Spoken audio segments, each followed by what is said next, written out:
Chapitre 4 Jésus, notre Sauveur et notre Roi. Jean 18, 25, 40. Et Simon-Pierre se tenait là et se chauffait.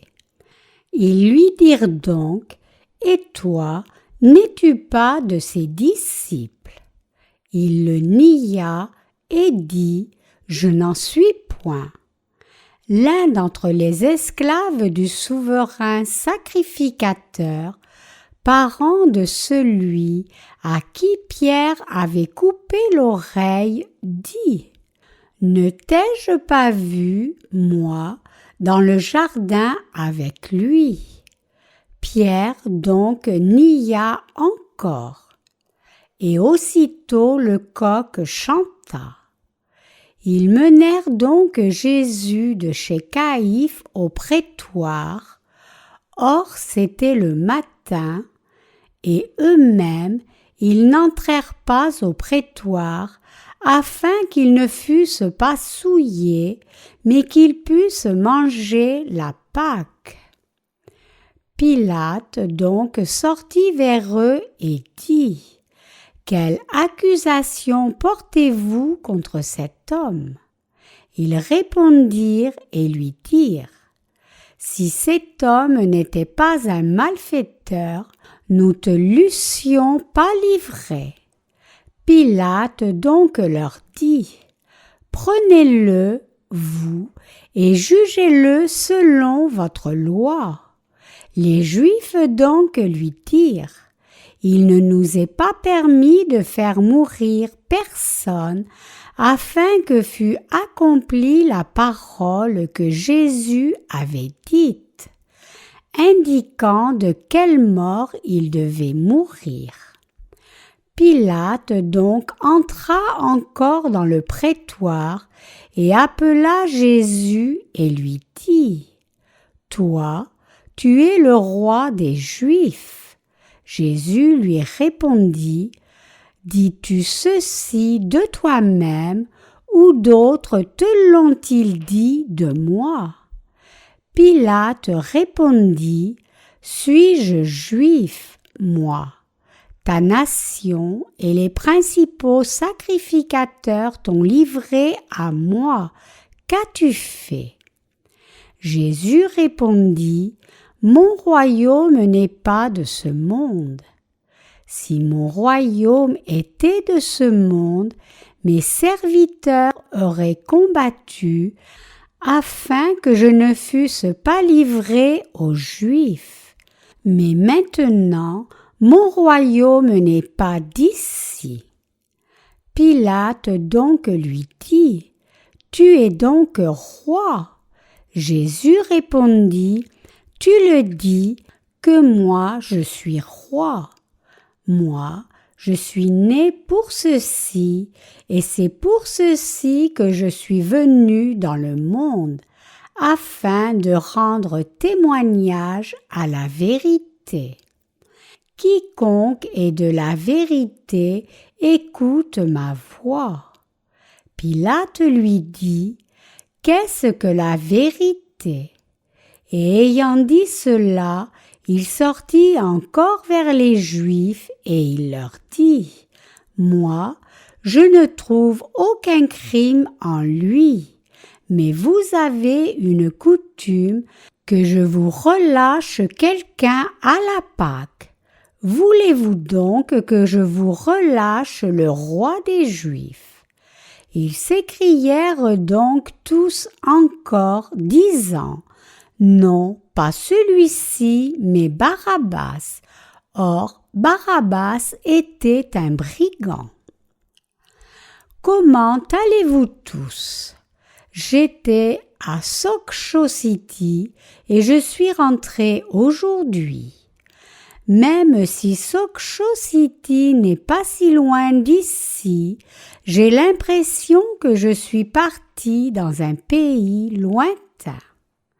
Si je me tiens loin de l'Église pendant une seule semaine, j'ai l'impression que cela fait quelques années.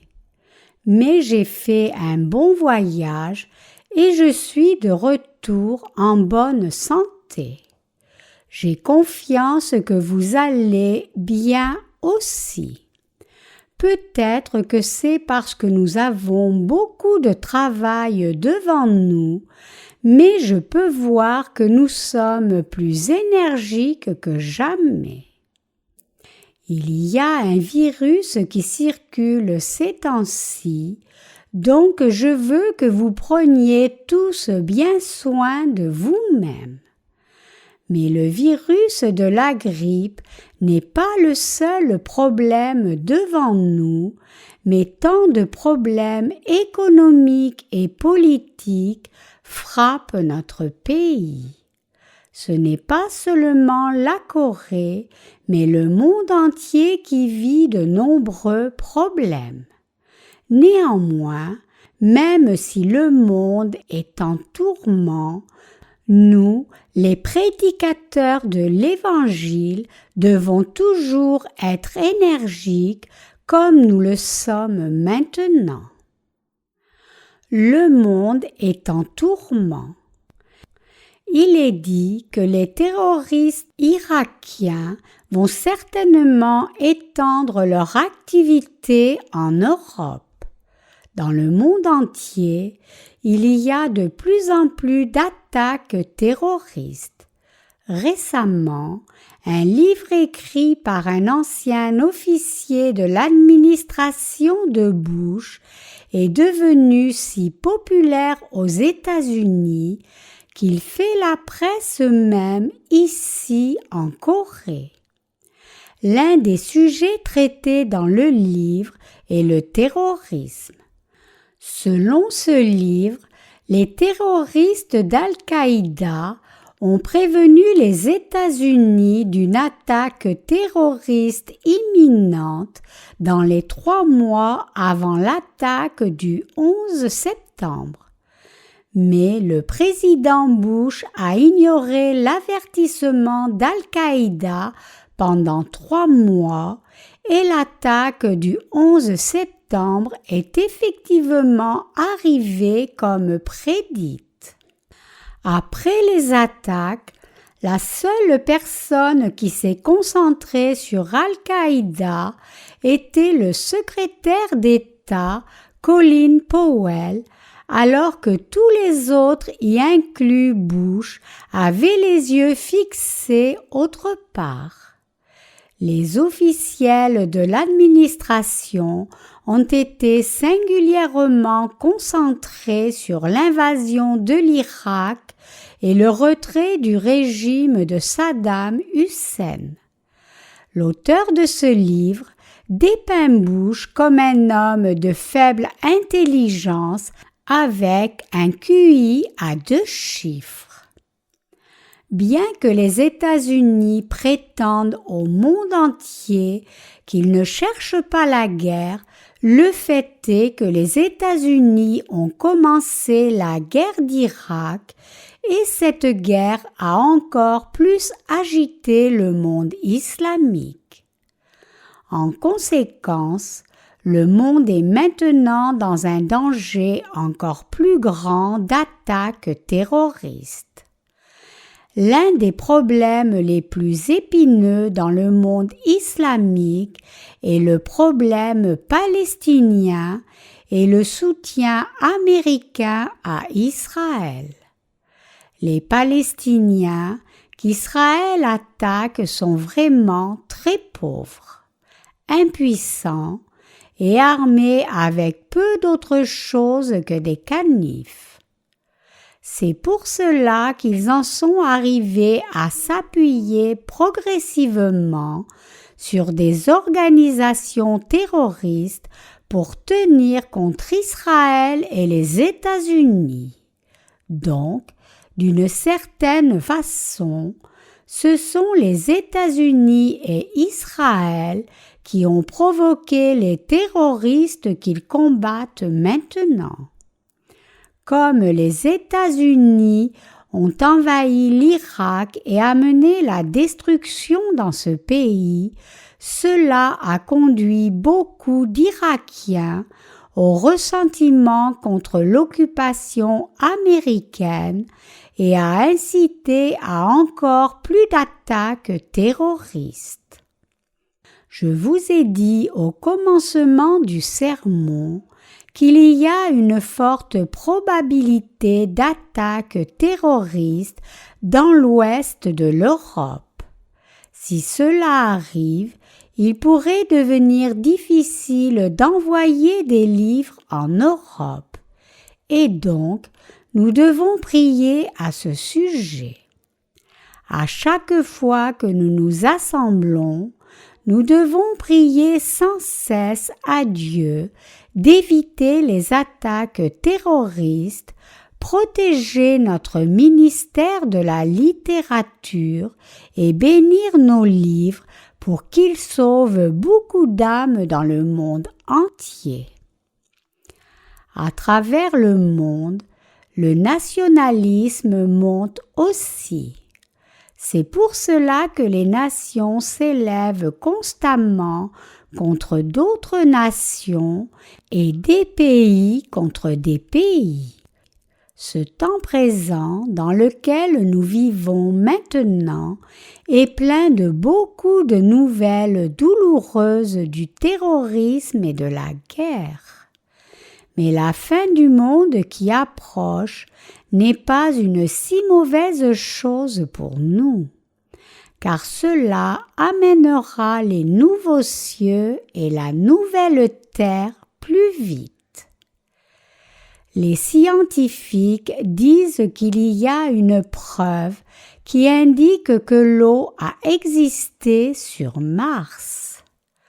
Pourquoi supposez-vous qu'ils continuent d'étudier d'autres planètes et d'essayer de s'assurer qu'il y ait un environnement similaire à la planète Terre?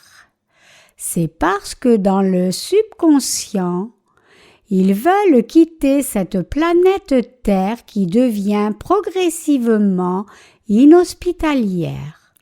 Cependant, mes chers croyants, nous devons vivre par la foi en attendant les temps de la foi comme promis par le Seigneur, plutôt que chercher une nouvelle planète où vivre. Tout comme le Seigneur a promis de nous donner un nouveau royaume au jour du retour du Seigneur, nous entrerons effectivement dans ce royaume et y vivrons en paix. Pour nous qui vivons dans la dure réalité du temps présent, notre grande espérance est le royaume millénaire qui nous attend et les nouveaux cieux et la nouvelle terre qui nous seront ouverts. Par cette espérance, nos pensées troublées retrouvent la paix. J'ai été informé que le livre de la série de sermons sur l'évangile de Matthieu sera entièrement traduit pour le 10 de ce mois. L'on m'a aussi dit qu'un seul sermon doit être traduit avant que le livre de la série de sermons sur l'évangile de Jean ne soit complet. La moitié des sermons sur Galates ont été transférés pour être traduits, alors que l'autre moitié est entre mes mains. Une fois que les sermons restants seront révisés et transmis pour la traduction, ils seront publiés comme le premier volume sur les Galates. Bien que je sois très occupé par tout ce travail, je suis très heureux de cela. Donc, même si j'ai beaucoup de travail à faire, je peux le faire avec un cœur joyeux et volontaire.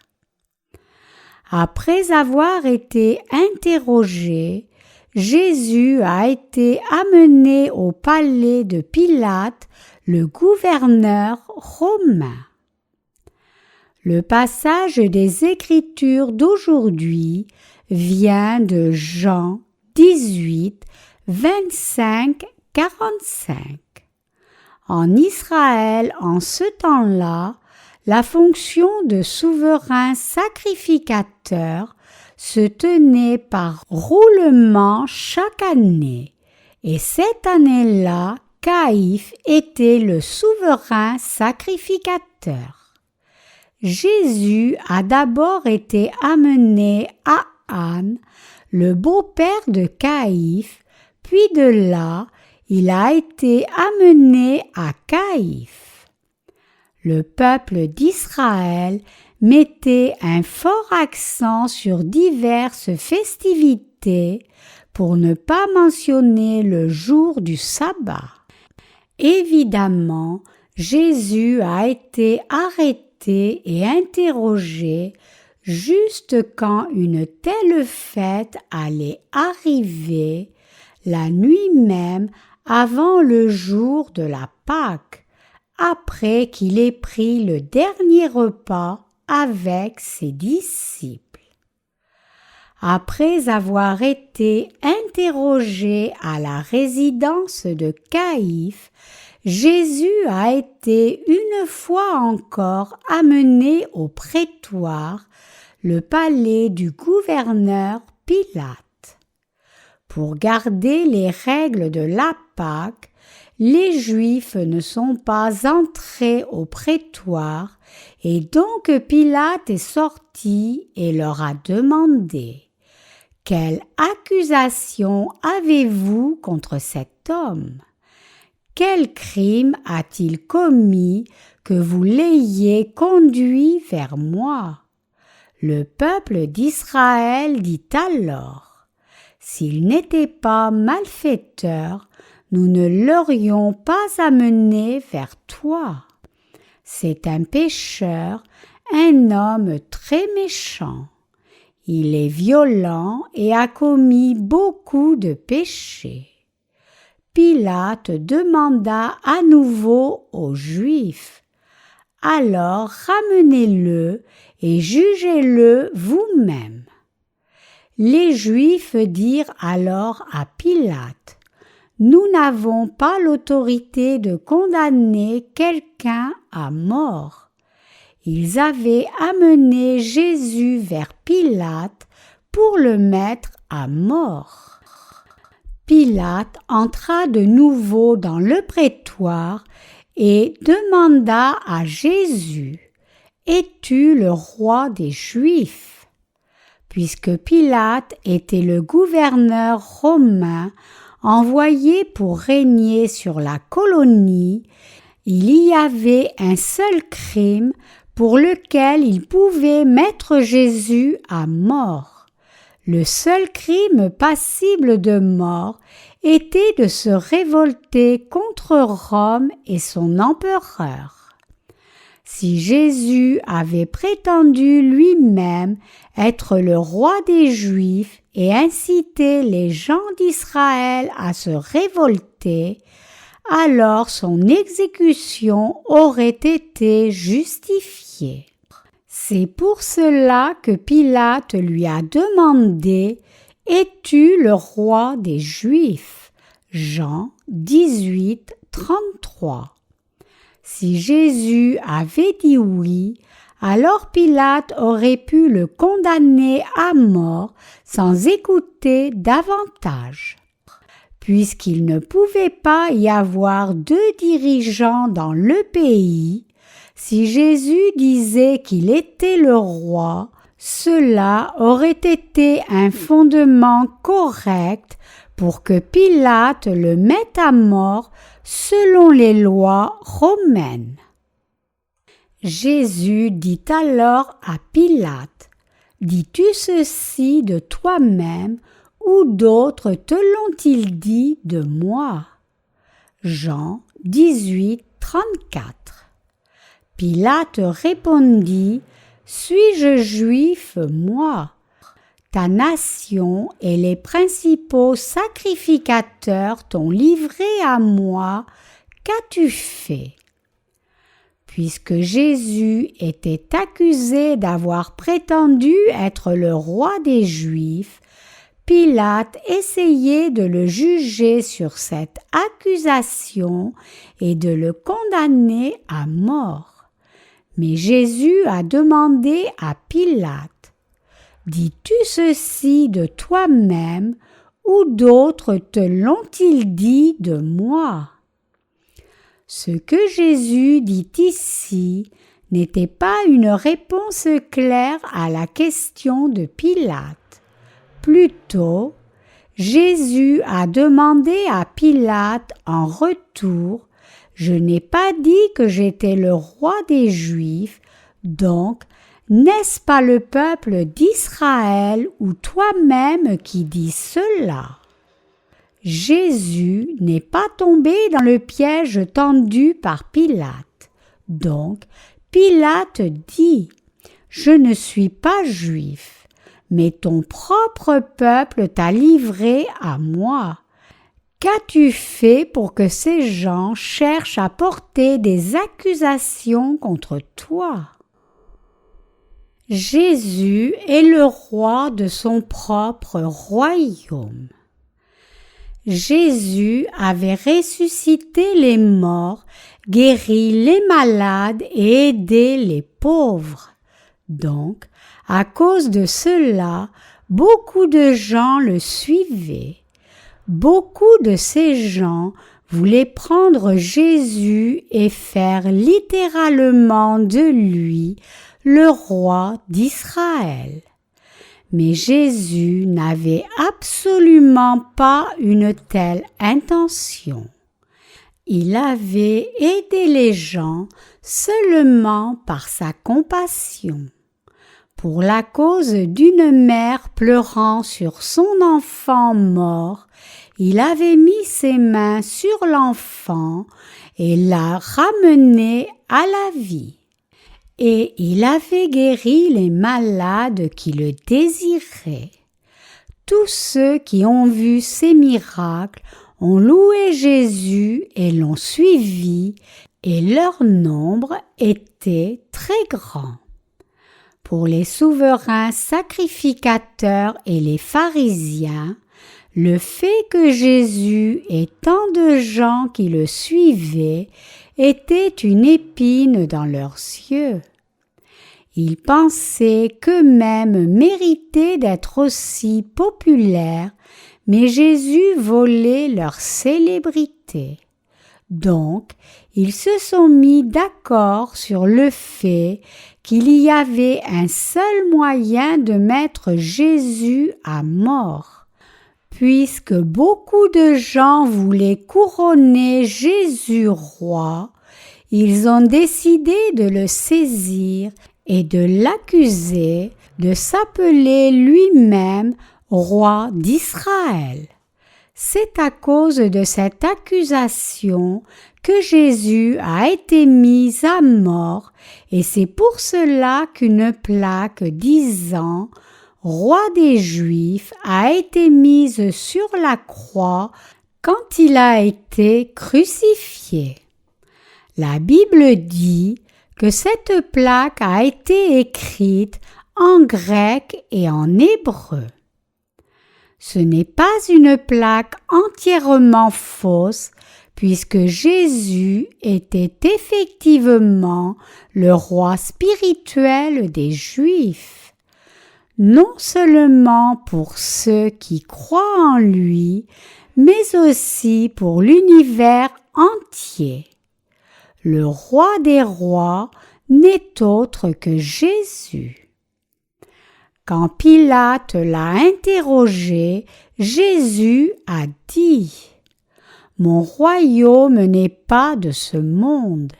Si mon royaume était de ce monde, mes serviteurs auraient combattu afin que je ne fusse pas livré aux Juifs.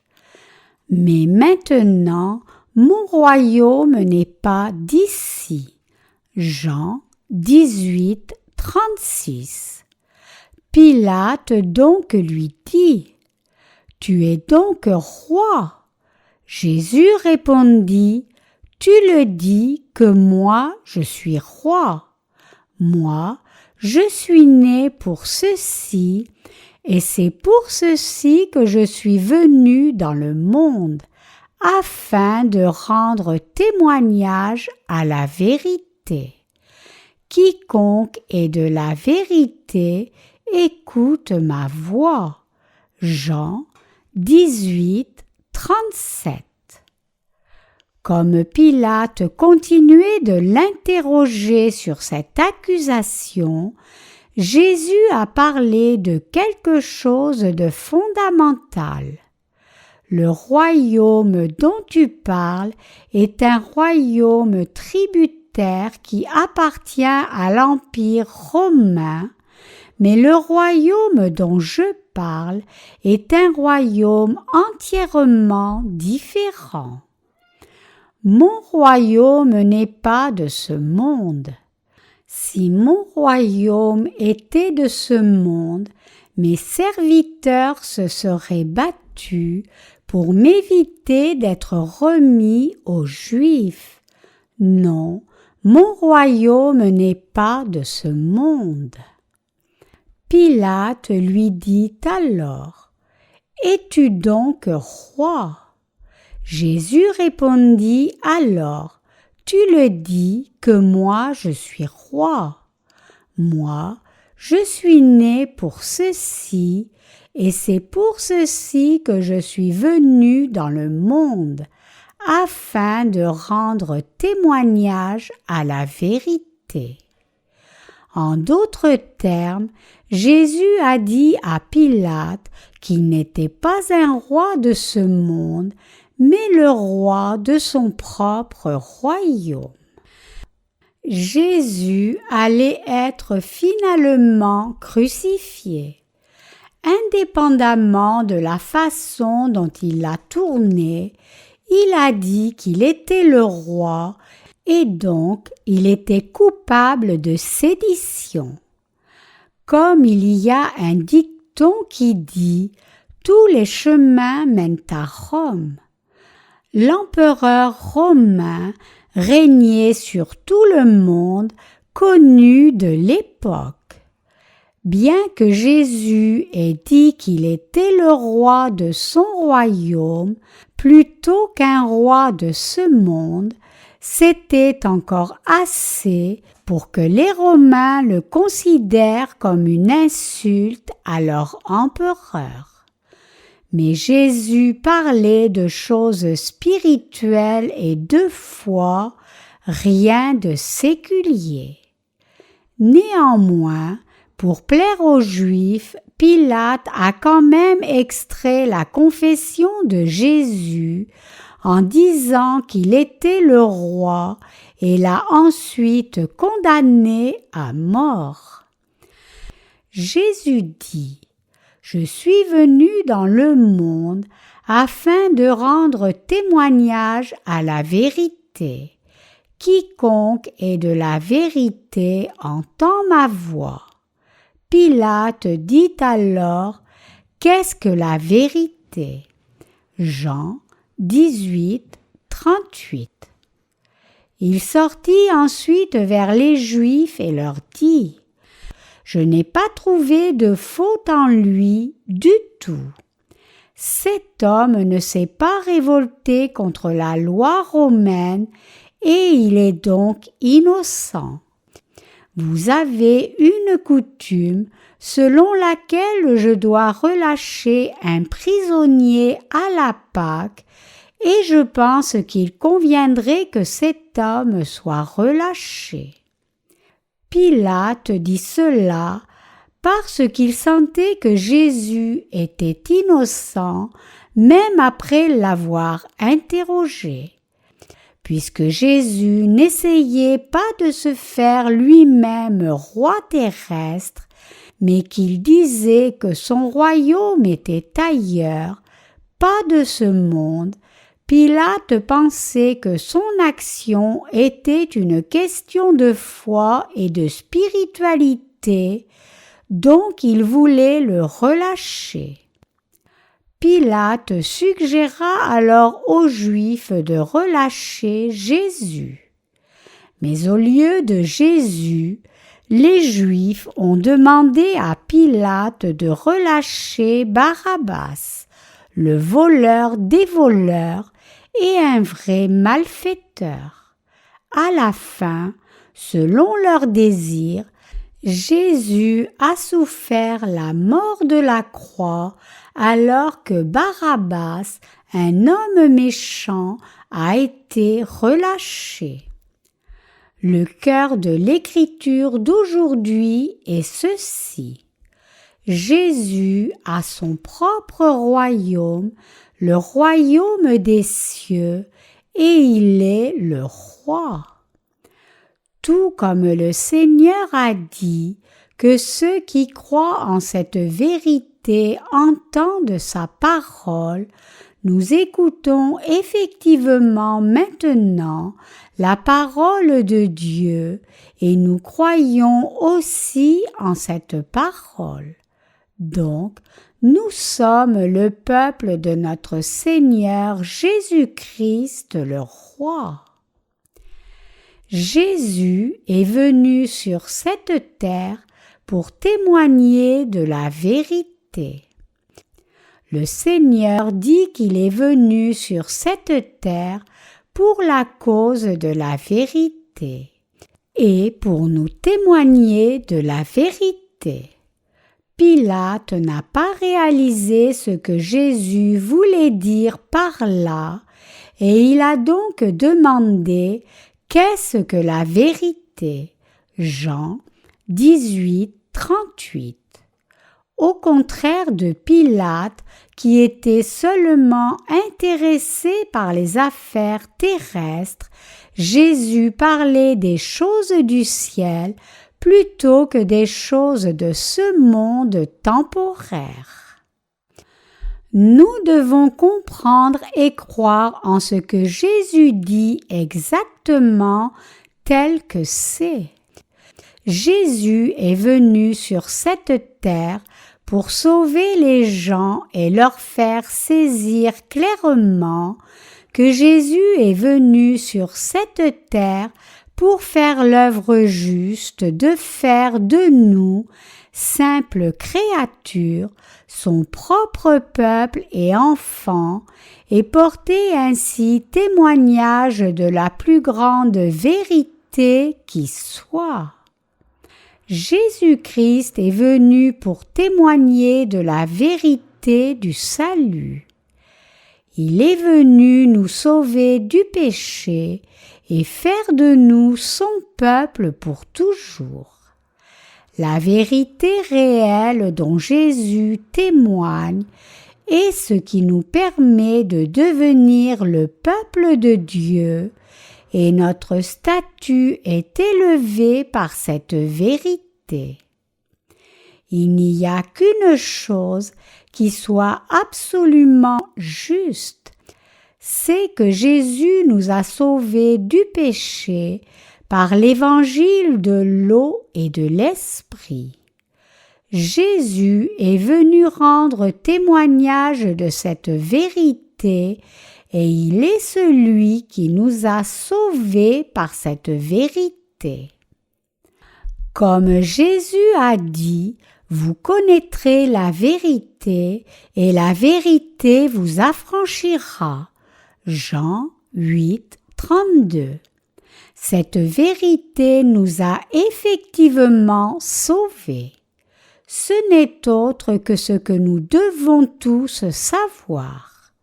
Le fait que Dieu ait fait de nous son peuple en expiant tous nos péchés, c'est la vérité. La vérité est quelque chose qui n'est pas faux, mais réel et authentique.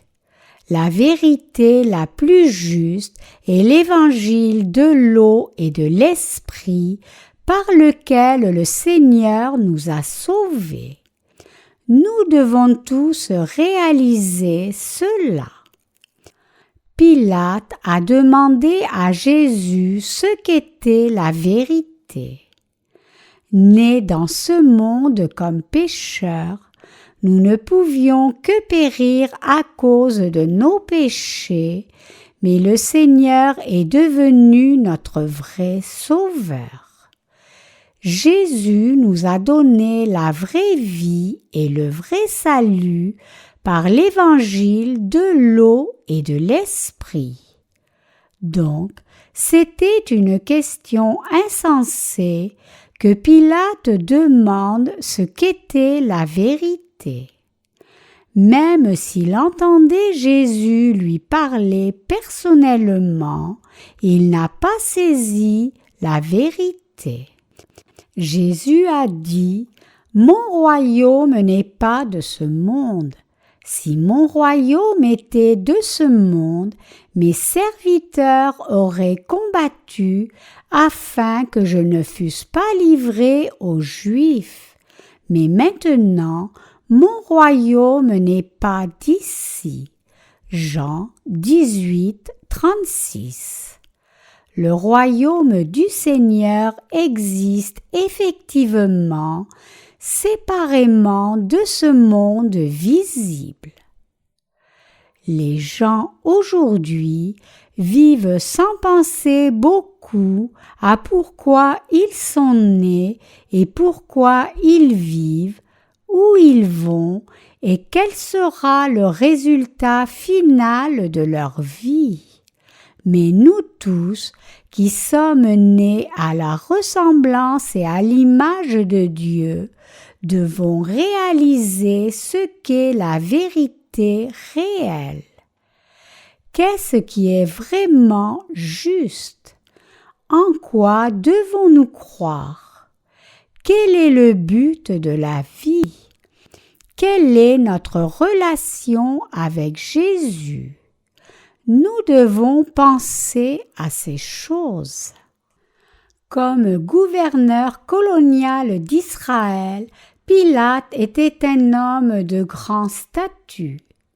Mais en dépit de cela, Pilate ne savait pas ce qui était bien et ce qui était mal. Même s'il a rencontré Jésus en personne et a entendu sa parole, il a manqué de le comprendre à la fin.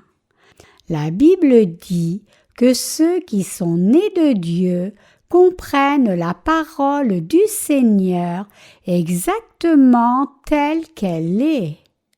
Ceux qui reconnaissent réellement Dieu croient en lui et le suivent. C'est-à-dire que ceux qui veulent suivre la vérité réelle, la vie réelle, la justice réelle et l'amour réel peuvent comprendre ce que le Seigneur a dit. Qu'en est-il de vous et moi alors? En croyant en la vérité de l'évangile de l'eau et de l'esprit, nous sommes devenus ceux qui peuvent comprendre tout ce que le Seigneur a dit. C'est parce que cette vérité nous a amené la vie éternelle et la vraie rémission de tous nos péchés.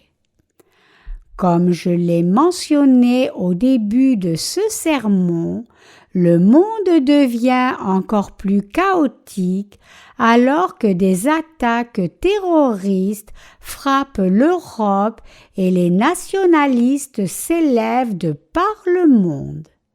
Mais il n'y a absolument pas besoin d'avoir peur, car nous avons l'assurance que quand la fin du monde viendra, le Seigneur notre Roi nous emmènera, nous, son peuple, dans le royaume des cieux sans faute. Bien sûr, il y aura toujours quelques problèmes qui nous concerneront. Je suis soucieux que cela puisse devenir plus difficile de diffuser l'Évangile à cause de ce chaos imminent. L'Évangile peut-il continuer d'être répandu quand le monde est secoué par le trouble? Et si notre travail missionnaire était interrompu? Il est vrai que nous avons ce genre de soucis, mais même dans ces inquiétudes, nous attendons toujours le retour du Seigneur dans la prière et la foi. Quand le temps viendra, je suis certain que le Seigneur nous amènera dans son royaume et nous rendra heureux et prospères. Avez-vous aussi ce genre de foi? Si oui, alors vous n'avez pas besoin d'être trop déprimé par les affaires sordides du monde. La vérité s'obtient en croyant en la justice de Dieu et son amour. Comme le Seigneur dit, « Réjouissez-vous, priez sans cesse et rendez grâce en toutes choses. » 1 Thessaloniciens 5, 16, 18. Nous devons effectivement devenir de telles personnes. Vous et moi étions effectivement des méchants comme Barabbas. Nés avec 12 péchés, nous avons commis le péché chaque jour. En dépit de cela, le Seigneur a sauvé des gens comme nous. Revenez à la première moitié du passage des Écritures d'aujourd'hui. Il décrit comment Pierre a renié Jésus. Quand Jésus a été emmené dans la maison d'Anne, le beau-père de Caïphe, le souverain sacrificateur, Pierre l'a suivi de loin. Quelqu'un a alors reconnu Pierre et lui a demandé « N'es-tu pas aussi l'un des disciples de Jésus ?» Pierre nia cela, disant qu'il ne connaissait pas Jésus. On lui a demandé une seconde fois « Ne t'ai-je pas vu dans le jardin avec ceux qui le suivaient ?» « Je n'ai rien à voir avec Jésus, répondit Pierre. Jésus est le sauveur d'êtres humains aussi insuffisants. Sachant que Pierre ferait cela, Jésus a lavé ses pieds en lui disant « Tu me renieras 3 fois avant que le coq ne chante. » Quand Jésus voulait laver les pieds de Pierre, il a d'abord décliné, lui disant « Comment un enseignant peut-il laver les pieds de ses disciples?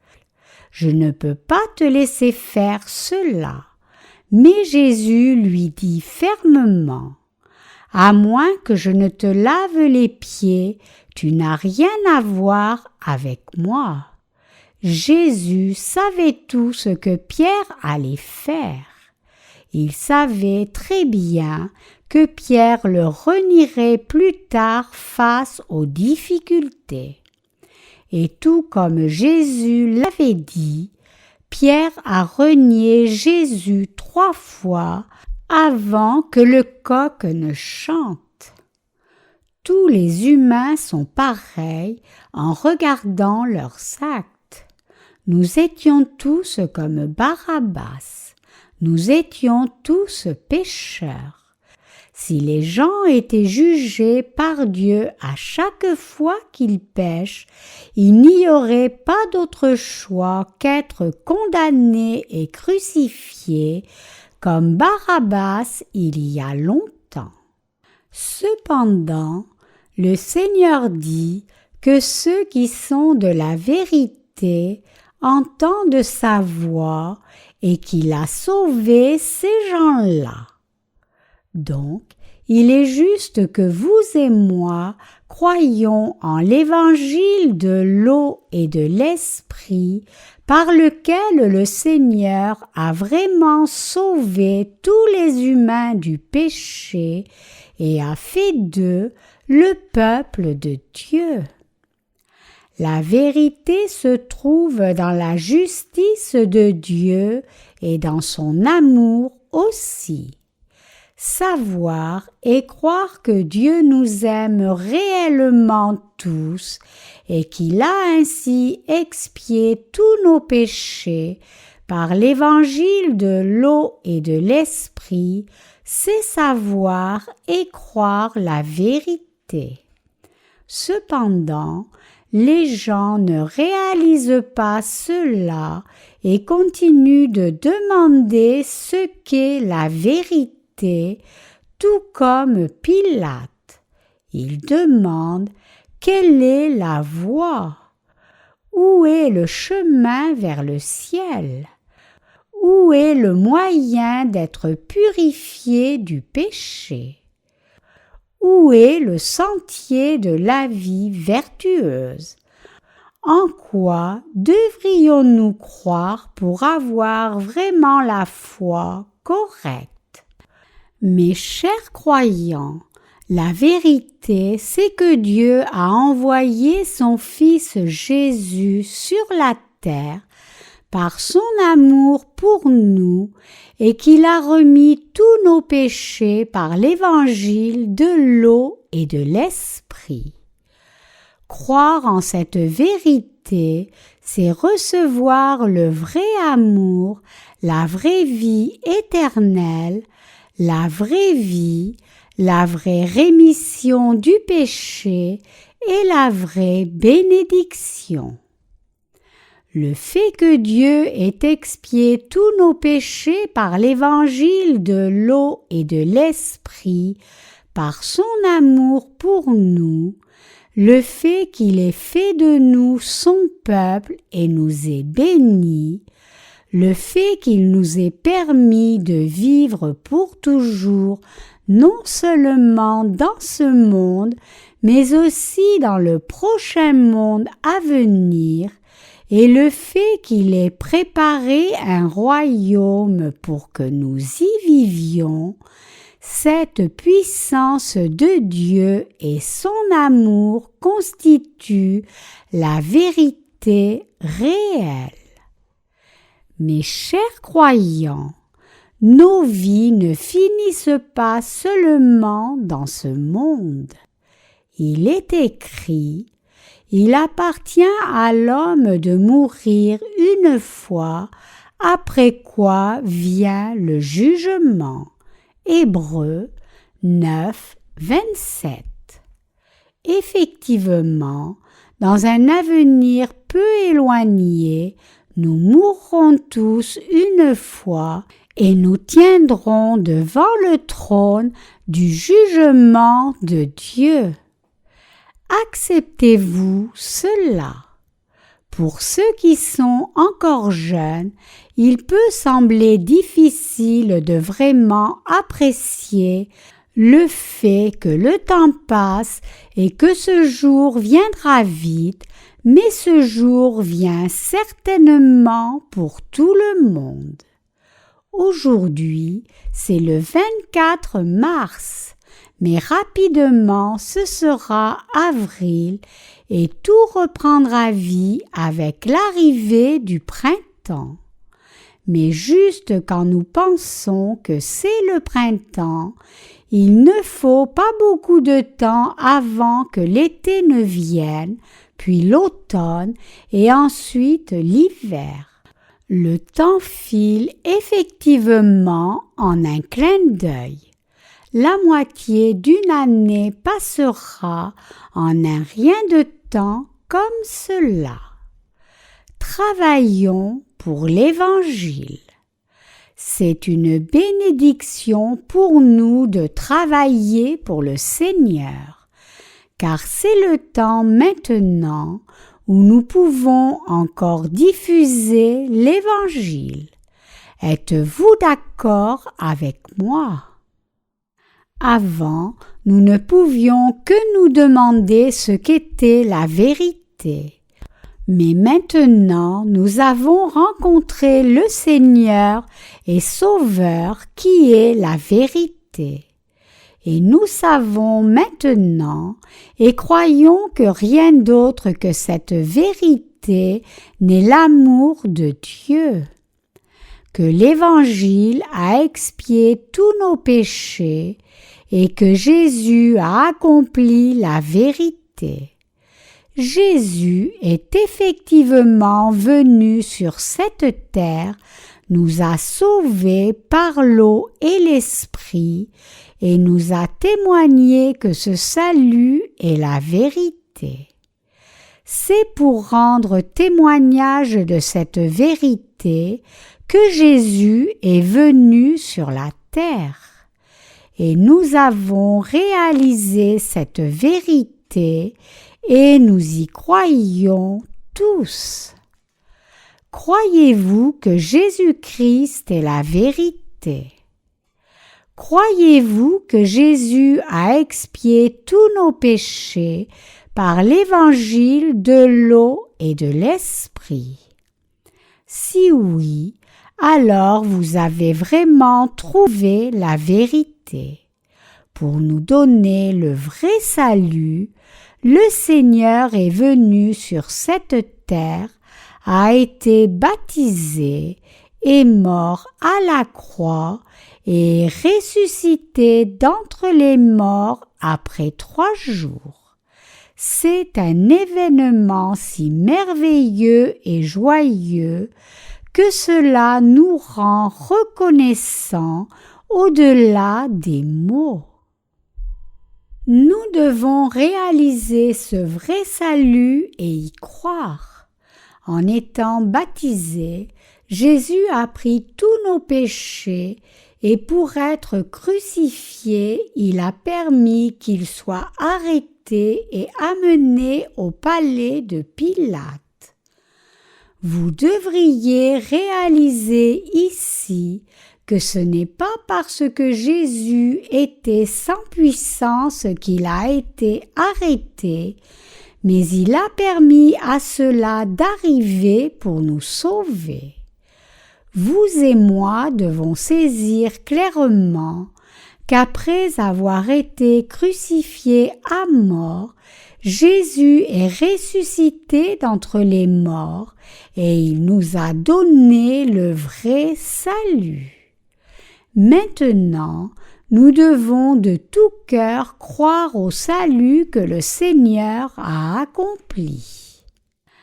Par cette foi, nous rendons toute la reconnaissance et la gloire à notre Dieu pour son amour infini. Nous le remercions de nous avoir sauvés. Nous lui rendons grâce du fond de nos cœurs. Alléluia!